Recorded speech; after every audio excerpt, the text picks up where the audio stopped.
Hello dear students. ഇന്നത്തെ നമ്മുടെ ഈ ഓഡിറ്റിംഗ് വീഡിയോ സെഷനിൽ നമ്മൾ ഡിസ്കസ് ചെയ്യുന്നത് ലിമിറ്റേഷൻസ് ഓഫ് ഓഡിറ്റിംഗ് ആണ്. നേരത്തെ നമ്മൾ ഒബ്ജക്റ്റീവ്സും അഡ്വാൻറ്റേജസും ഒക്കെ ഡീറ്റെയിൽ ആയിട്ട് തന്നെ പറഞ്ഞിട്ടുണ്ട്. ഇത് വളരെ ചെറിയൊരു പാർട്ടാണ്. എന്തൊക്കെയാണ് ഓഡിറ്റിംഗ് നടത്തുന്ന സമയത്ത് ഒരു ഓഡിറ്റർ ഫേസ് ചെയ്യുന്ന പ്രധാനപ്പെട്ട പ്രോബ്ലംസ് വേണമെങ്കിൽ നമുക്കതിനെ ഒരു ഡ്രോബാക്സ് അല്ലെങ്കിൽ ഡിസഡ്വാൻറ്റേജസ് ഡിമെറിറ്റ്സ് ഓഫ് ഓഡിറ്റിംഗ് എന്ന രീതിയിൽ നമ്മൾ ഡിസ്കസ് ചെയ്യാണ്. എല്ലാവർക്കും ഈ വീഡിയോയിലേക്ക് ഹൃദ്യമായ സ്വാഗതം.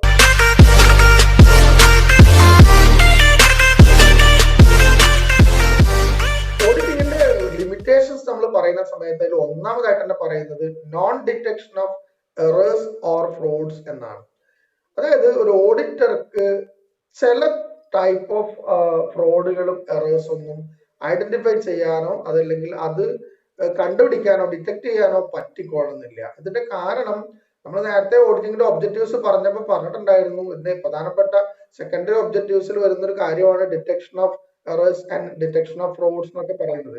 പക്ഷേ എല്ലാ തരത്തിലുള്ള ഫ്രോഡുകളും നമ്മൾ കോൺഷ്യസ് ആയിട്ട് കമ്മിറ്റ് ചെയ്തിട്ടുള്ള ചില ഫ്രോഡുകളൊന്നും ചിലപ്പോൾ ഒരു ഓഡിറ്റർക്ക് ഒരു ചെക്കിങ്ങിലൂടെ എന്ന് പറഞ്ഞാൽ ജസ്റ്റ് ഒരു വെരിഫിക്കേഷനിലൂടെ ചില സമയത്തെങ്കിലും ടെസ്റ്റ് ചെക്ക് ഒക്കെയാണ് നടത്തുക. അപ്പൊ അതിലൂടെ ഒന്നും ചിലപ്പോൾ കണ്ടെത്താൻ കഴിഞ്ഞോളൊന്നുമില്ല. അതുകൊണ്ടാണ് നമ്മൾ ഇതൊരു ലിമിറ്റേഷൻ ആയിട്ട് പറയുന്നത്. എല്ലാ എറേഴ്സും ഫ്രോഡ്സും കണ്ടെത്തുക എന്നുള്ളത് തന്നെയാണ് ഓഡിറ്റിംഗ് കൊണ്ട് ഉദ്ദേശിക്കുന്നത്. ബട്ട് ചില നാച്ചുറലുള്ള എറേഴ്സും ഫ്രോഡ്സും ഒക്കെ ചിലപ്പോൾ ഡീപ്പായിട്ടുള്ള ചെക്കിങ്ങിലൂടെ പോലും കണ്ടെത്താൻ കഴിഞ്ഞോളന്നില്ല. അതുകൊണ്ടാണ് ഇതൊരു ലിമിറ്റേഷൻ ആയിട്ട് പറയുന്നത്. രണ്ടാമത്തെ ഒരു ലിമിറ്റേഷൻ ആയിട്ട് പറയുന്നത് dependence on explanation by others.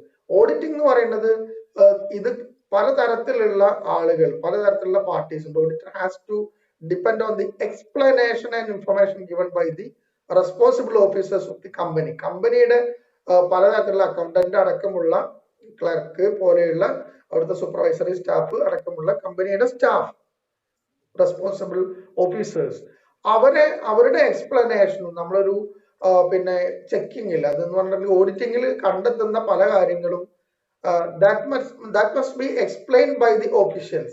അതിന്റെ കാര്യകാരണങ്ങൾ എക്സ്പ്ലെയിൻ ചെയ്യേണ്ടത് അവിടുത്തെ കമ്പനിയുടെ ഒഫീഷ്യൽസ് ആണ്. അപ്പൊ അതുകൊണ്ട് തന്നെ അവരുടെ എക്സ്പ്ലനേഷനും അവർ പ്രൊവൈഡ് ചെയ്ത ഇൻഫർമേഷനും ബേസ് ചെയ്തിട്ടാണ് അതിനെ ഡിപ്പെൻഡ് ചെയ്തിട്ടാണ് എന്നുള്ളത് കൊണ്ട് തന്നെ അതൊരു പ്രധാനപ്പെട്ട ലിമിറ്റേഷൻ തന്നെയാണ്. കാരണം അവർ കൊടുക്കുന്ന എക്സ്പ്ലനേഷൻ അതിനനുസരിച്ചിട്ടുള്ള ഒരു ചെക്ക് മാത്രമാണ് ഓഡിറ്റർക്ക് നടത്താൻ പറ്റുള്ളൂ.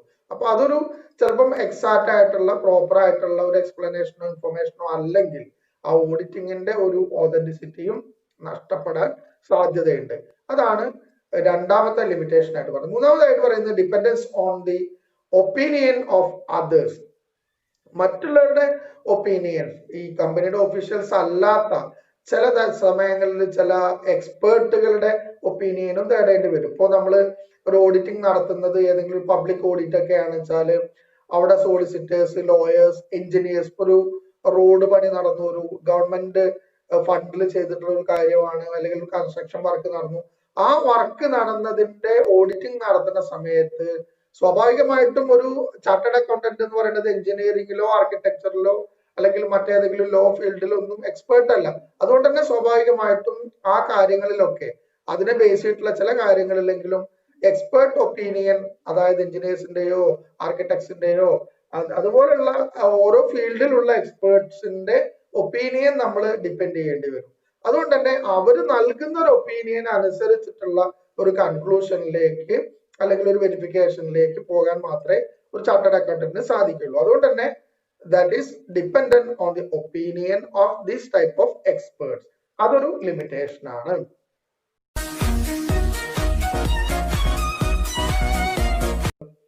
നാലാമതായിട്ട് പറയുന്ന ലിമിറ്റേഷൻ കോൺഫ്ലിക്ട് വിത്ത് അതേഴ്സ് ആണ്.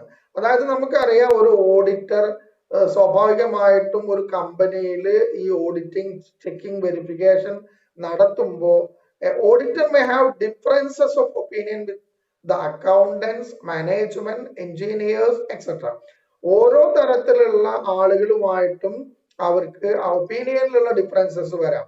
എന്ന് പറഞ്ഞിട്ടുണ്ടെങ്കിൽ ഓഡിറ്റർ വെരിഫൈ ചെയ്യുമ്പോൾ ഓഡിറ്ററുടെ ഒരു പേഴ്സണൽ ബയാസ് അല്ലെങ്കിൽ ഒരു പേഴ്സണൽ ആയിട്ടുള്ള ജഡ്ജ്മെന്റ് അവിടെ ഉണ്ടായിരിക്കും. That plays an important role. It differs from person to person. എന്ന് പറഞ്ഞാൽ ഓരോ കാര്യത്തിലുള്ള അഭിപ്രായം ഓരോരുത്തർക്കും ഡിഫറെന്റ് ആയിരിക്കും. ഇപ്പൊ നമ്മള് പിന്നെ രണ്ടുപേര് ഓഡിറ്ററും അക്കൗണ്ടന്റും ഒരു കാര്യത്തില് ഡിഫറെന്റ് ആയിട്ടുള്ള ഒപ്പീനിയൻസ് ഉണ്ടാവും. മാനേജ്മെന്റും ഓഡിറ്ററും തമ്മിൽ ഡിഫറെന്റ് ആയിട്ടുള്ള ഒപ്പീനിയൻ ഉണ്ടായിരിക്കാം.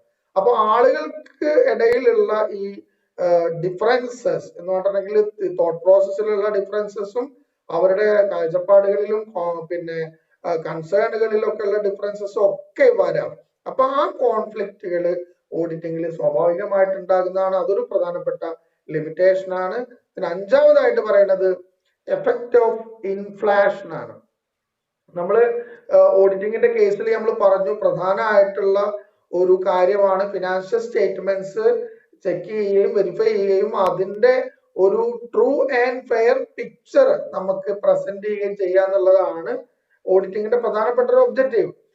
ദെൻ പക്ഷെ ഇവിടെ വരുന്നൊരു കാര്യം, ചില സമയത്തെങ്കിലും ഓഡിറ്റിംഗിൽ നമ്മൾ പ്രൊഡ്യൂസ് ചെയ്യുന്ന അല്ലെങ്കിൽ റിപ്പോർട്ട് ചെയ്യുന്ന ഫിനാൻഷ്യൽ സ്റ്റേറ്റ്മെന്റിന്റെ ട്രൂത്ത്ഫുൾനെസ് അല്ലെങ്കിൽ കറക്റ്റ്നെസ് നമുക്ക് കൃത്യമായിട്ട് എന്ത് ചെയ്യാൻ പറ്റില്ല, അക്സെപ്റ്റ് ചെയ്യാൻ പറ്റില്ല. കാരണം due to some other matters like inflation. ഇൻഫ്ലേഷന്റെ ഒരു എഫക്റ്റ് ഒക്കെ ഉണ്ടാകുമ്പോൾ സ്വാഭാവികമായിട്ടും ഫിനാൻഷ്യൽ സ്റ്റേറ്റ്മെന്റ്സിന്റെ that may not disclose true picture even after audit due to inflationary trends. എന്ന് പറഞ്ഞിട്ടുണ്ടെങ്കിൽ ഇൻഫ്ലേഷണറി ട്രെൻഡുകൾ കാരണം ഓഡിറ്റിന് ശേഷം പോലും ഒരു ക്ലിയർ കട്ട് ആയിട്ടുള്ള ഒരു ട്രൂ ആയിട്ടുള്ള പിക്ചർ ഈ ഫിനാൻഷ്യൽ സ്റ്റേറ്റ്മെന്റ്സ് ഡിസ്ക്ലോസ് ചെയ്യണമെന്നില്ല. കാരണം ഇൻഫ്ലേഷൻ ഒക്കെ ഉള്ളത് കൊണ്ട് തന്നെ സ്വാഭാവികമായിട്ടും അതിന്റെ ഒരു എഫക്റ്റ്, അതിന്റെ ഒരു ഇമ്പാക്ട് ഈ ഓഡിറ്റിംഗിന്റെ ഡോക്യുമെന്റ്സിൽ, ഓഡിറ്റ് ചെയ്യുന്ന ഡോക്യുമെന്റ്സിൽ ഉണ്ടായിട്ടുണ്ടാവും. അപ്പോ നമുക്കൊരു ട്രൂ പിക്ചർ ഡിസ്ക്ലോസ് ചെയ്യാനായിട്ട് സാധിച്ചോളണം എന്നില്ല. എന്നൊരു എക്സ്റ്റേണൽ ഫാക്ടറാണ് ഇൻഫ്ലേഷൻ എന്ന് പറയുന്നത്. ആ ഒരു ഫാക്ടർ ഓഡിറ്റിങ്ങിനെ ഇൻഫ്ലുവൻസ് ചെയ്യാൻ സാധ്യതയുണ്ട് എന്നുള്ളതാണ് ഒരു ലിമിറ്റേഷൻ. ദെൻ സിക്സ്ത് വൺ പറയുന്നത് corrupt practices to influence the auditors. നമ്മൾ സാധാരണഗതിയിൽ പറഞ്ഞു കേട്ടിട്ടുള്ള അല്ലെങ്കിൽ ഒരു ലേമൻ പോയിന്റ് ഓഫ് വ്യൂലൊക്കെ അറിയുന്ന ഒരു കാര്യമാണ്. പല ആളുകളും മാൽ പ്രാക്ടീസ് ചെയ്യാൻ വേണ്ടിയിട്ട് ഓഡിറ്റേഴ്സിനെ ഇൻഫ്ലുവൻസ് ചെയ്യും, അവരെ സ്വാധീനിക്കും. അവർക്ക് കറപ്റ്റ് ചെയ്തുകൊണ്ട് അല്ലെങ്കിൽ അവർക്ക് പണം കൊടുത്തിട്ടോ അങ്ങനെയൊക്കെ ഫാൾസ് ആയിട്ടുള്ള കണക്കുകൾ അല്ലെങ്കിൽ ഫാൾസ് ആയിട്ടുള്ള അക്കൗണ്ട് സ്റ്റേറ്റ്മെന്റ്സ് ഒക്കെ അതിന്റെ റിപ്പോർട്ട്, ഓഡിറ്റ് റിപ്പോർട്ടൊക്കെ പിന്നെ എന്ത് ചെയ്യാ കളക്ട് ചെയ്യാനുള്ള ഒരു സാധ്യതയുണ്ട് എന്ന് പറയാറുണ്ട്.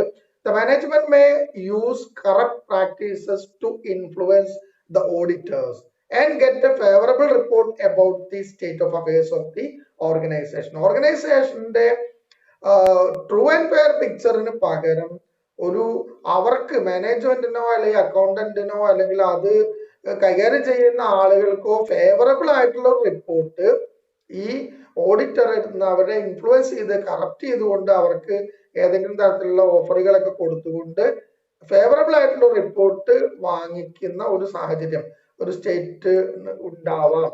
അത് ഒരു പ്രധാനപ്പെട്ട ലിമിറ്റേഷൻ ആണ്. കറപ്ഷൻ എന്നുള്ളത് പൊതുവായിട്ട് നമുക്ക് വേണമെങ്കിൽ അതിനെ പറയാം.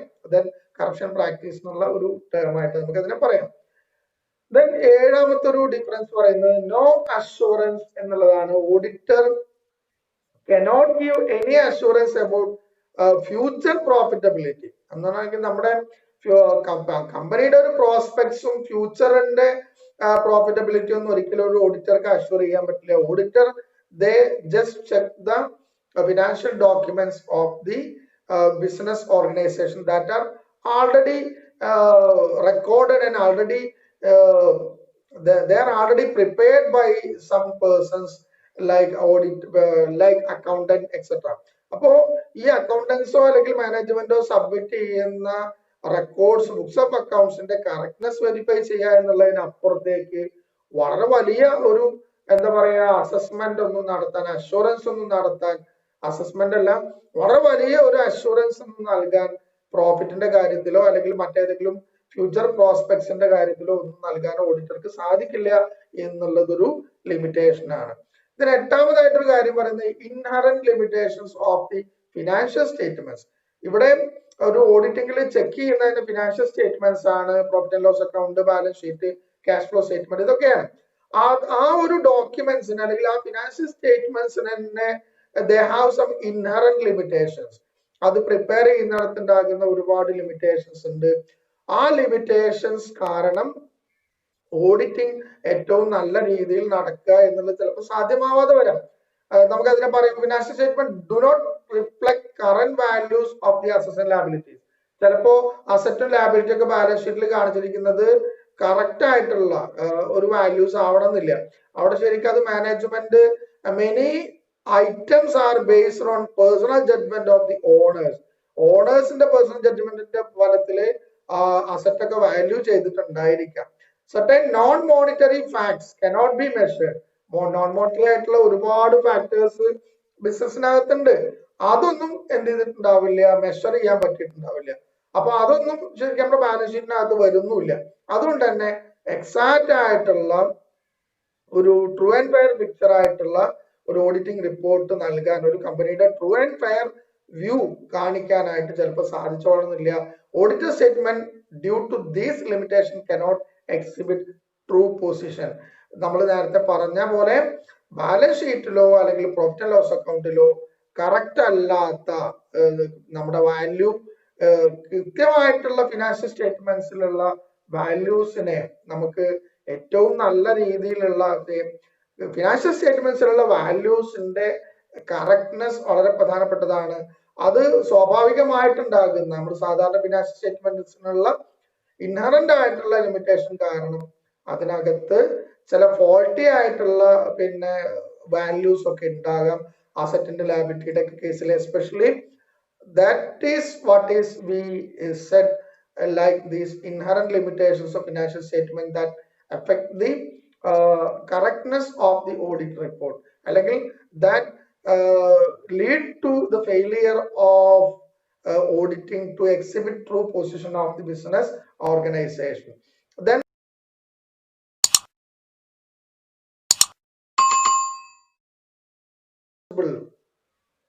the ninth point എന്ന് പറയുന്നത് ഡീറ്റെയിൽ ചെക്കിംഗ് നോട്ട് പോസിബിൾ എന്നാണ്. എന്ന് പറഞ്ഞിട്ടുണ്ടെങ്കിൽ ഒരിക്കലും ഒരു ഓഡിറ്റർക്ക് ഡീറ്റെയിൽ ആയിട്ടുള്ള ഒരു ചെക്കിംഗ് സാധിക്കില്ല. സാധാരണഗതിയിൽ ചില ഡോക്യുമെന്റ്സ് എങ്കിലും ഒരു ജസ്റ്റ് ഒരു ടെസ്റ്റ് ചെക്കിംഗ് മാത്രമേ നടത്തുള്ളൂ. Auditor cannot check each and every transaction. He may be required to do test checking. ചില കേസുകളെങ്കിലും ഒരു ടെസ്റ്റ് ചെക്ക് എന്നുള്ള രീതിയിൽ മാത്രം നടത്തിയിട്ട് മുന്നോട്ട് പോകേണ്ട ഒരു ഓഡിറ്റ് പ്രോസസ്. അതുകൊണ്ട് തന്നെ നമുക്ക് അതൊരു ലിമിറ്റേഷൻ ആണ്. അതുകൊണ്ട് തന്നെ ചിലപ്പോൾ നമ്മൾ ടെസ്റ്റ് ചെക്കിംഗ് നടത്തിയിട്ടുള്ള ഒരു ഡോക്യുമെന്റിലായിരിക്കാം ചിലപ്പോൾ എറേഴ്സ് ഉണ്ടാവുക. അപ്പൊ അത് കണ്ടെത്താൻ പറ്റില്ല എന്നുള്ള ഒരു ലിമിറ്റേഷൻ വരും.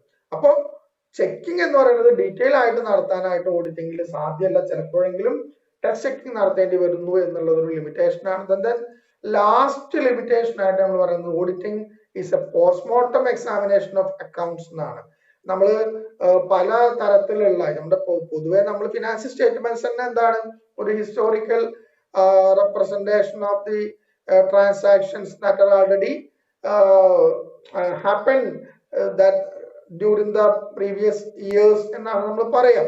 അപ്പോ സ്വാഭാവികമായിട്ടും ഇത്തരത്തിലുള്ള ഡോക്യുമെന്റ്സിനെ നമ്മൾ വെരിഫൈ ചെയ്യുന്നു. അത് മാത്രമല്ല ഓഡിറ്റിംഗ് എന്ന് പറയുന്നത് എന്താണ്, നടന്ന കാര്യങ്ങളുടെ ഓഡിറ്റിംഗ് എന്ന് പറയുന്നത് auditing is A postmortem examination of accounts എന്നാണ് പറയുന്നത്. ദാറ്റ് ഈസ് നമ്മളിപ്പോ സാധാരണ അക്കൗണ്ട്സിന് തന്നെ നമ്മൾ അങ്ങനെയാണ് പറയാം. That are only historical records എന്നാണ് പറയാം. അതുപോലെ തന്നെ ആ ഹിസ്റ്റോറിക്കൽ റെക്കോർഡ്സിനെ വെരിഫൈ ചെയ്യുന്ന ഒരു പ്രോസസ് ആണ് ഓഡിറ്റിംഗ് എന്നുള്ളതുകൊണ്ട് തന്നെ ഓഡിറ്റിംഗ് എന്ന് പറഞ്ഞാൽ ജസ്റ്റ് എ പോസ്റ്റ്മോർട്ടം എക്സാമിനേഷൻ ആണ്. ആൾറെഡി ഹാപ്പൻഡ് ആയിട്ടുള്ള കാര്യങ്ങളിൽ നമ്മളൊരു കറക്റ്റ്നെസ് വെരിഫൈ ചെയ്യുന്ന പ്രോസസ്സ് മാത്രമാണ് എന്നുള്ളതുകൊണ്ട് തന്നെ അതൊരു പ്രധാനപ്പെട്ട ലിമിറ്റേഷൻ ആണ്. നമ്മൾ പാസ്റ്റ് ഡാറ്റയെ എക്സാമിൻ ചെയ്യുന്നു എന്നുള്ളത് മാത്രമാണ് ഓഡിറ്റിംഗ് എന്നുള്ളതാണ് ഒരു ലിമിറ്റേഷൻ ആയിട്ട് നമ്മൾ പറയുന്നത്. These are the limitations of the auditing. നിങ്ങൾക്ക് വളരെ ക്ലിയർ ആയിട്ടുള്ള ഒരു ഐഡിയ ലിമിറ്റേഷൻസിനെ കുറിച്ച് കിട്ടി എന്ന് വിചാരിക്കുകയാണ്. Thank you for watching. Thank you very much.